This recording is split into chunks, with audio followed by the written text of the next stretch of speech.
The broadcast is now starting. All attendees are in listen-only mode. Hi, and thank you for joining us today for our webinar on discovering business value with CADIQ Analytics. My name is Tony Provenzel, and I'm the Director of Technical Sales with ITI.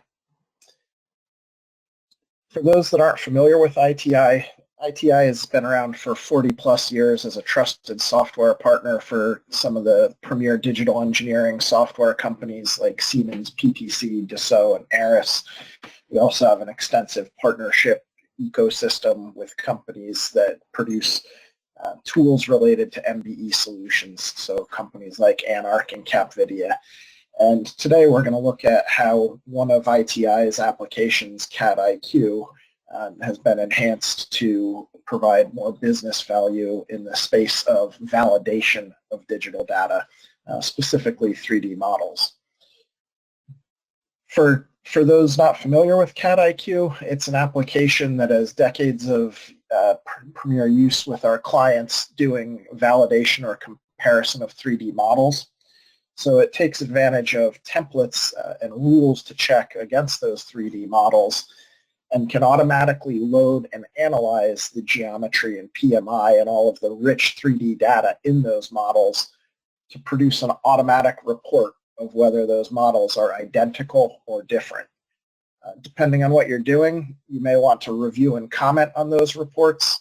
If no comments are necessary and you're just auditing the data to confirm that it's correct, you can generate reports automatically.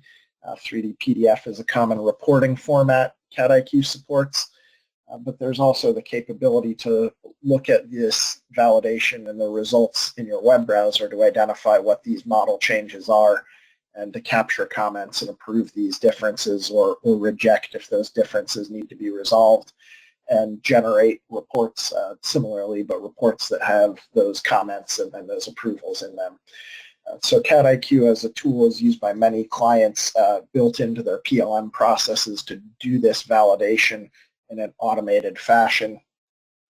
And today we're going to look at a new capability within CADIQ that takes that automation and extracts even more information and value to help you make engineering decisions.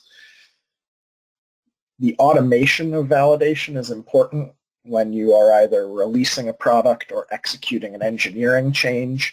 You could check that the data that has been published with your CAD model is accurate and correct, can capture errors and approve and reject those items. And this is excellent feedback on individual items. CADIQ now has tools to gather that feedback and populate an analytics dashboard. So this is new functionality where we can aggregate all of this information about model differences and generate reports to look at trends over time and identify at a system level what we're seeing in that CAD data. So this analytics dashboard is an important way to look at a set of information, as the PLM systems can run hundreds of jobs in the background and look for common trends, like the graphic here showing the surface deviations and where those occur over a course of a series of many models. This analytics platform is built on top of long-standing CADIQ functionality. So CADIQ often operates under the PLM system. So users are using their PLM system to go in and create and author and manage their 3D models. Those PLM systems are automatically publishing now in our digital world lots of variations of data. Could be JT data, step files, 3D PDFs for lightweight visualization, QIF for inspection.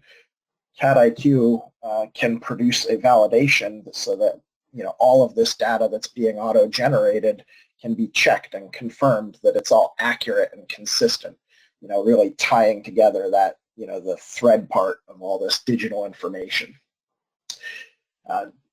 CADIQ has always captured this both in visual reports and in other reports like XML formatted reports that can be queried to read things that CADIQ finds.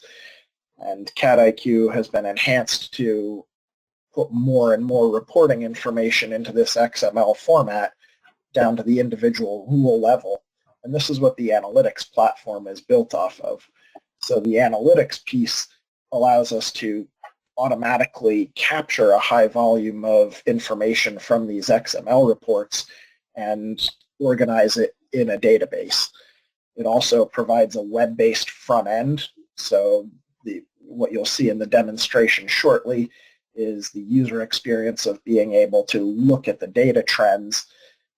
This framework is also extensible. So if you're using existing analytics platforms such as Power BI or others, the framework has been designed in order to be able to be connected to other corporate analytics platforms if you would like to leverage this information, in other reporting structures in addition to the baseline dashboards that CADIQ provides.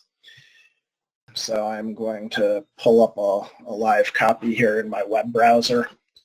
So again, this is the web interface that looks at the collective set of information that's been run. Things like the summary, there have been 140 total jobs run in the time frame looked at here. Right now I'm looking at the latest information, but we can filter based on time and things like that for jobs. The difference between latest and all has to do with if something gets validated multiple times, do you just want to see the latest result or do you want to incorporate information from multiple runs if they exist?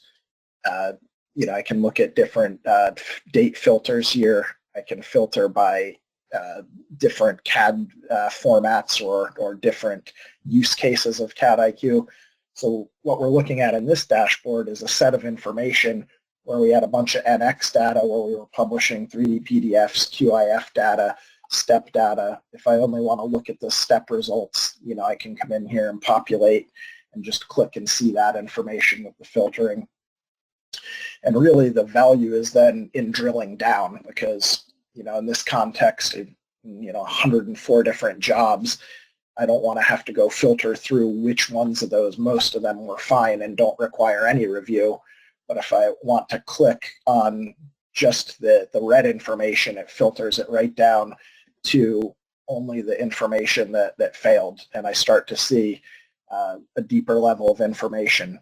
What were the issues? And I can click even further down through there to see which parts showed each individual issue, how many times that issue was populated, what the maximum value was, if that's important to look at.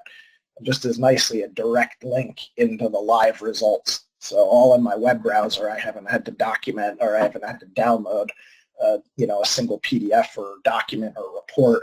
I'm just looking live in the web browser, and here we see, some of the rich information. This is one of the step files where CADIQ looked at the 3D CAD definition. This simple half-inch dimension is correctly linked in NX to the two faces.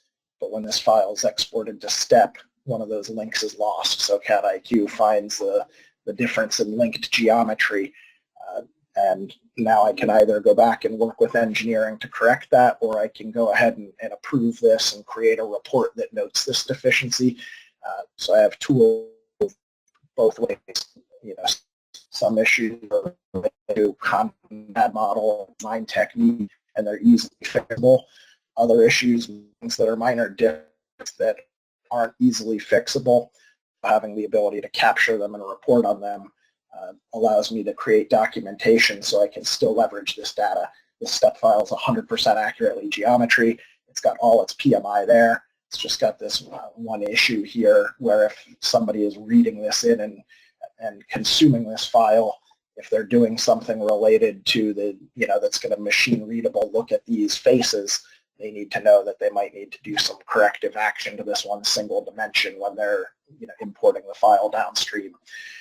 So a powerful way to see, kind of stepping back in reverse order, hey, here's the visual issue in the 3D data, stepping back, from the part and, how that issue was found, up through those, high volume of jobs run. and this is just, again, a live dashboard into all that aggregate information. So as I click through the various graphics and details, I can see trends over time.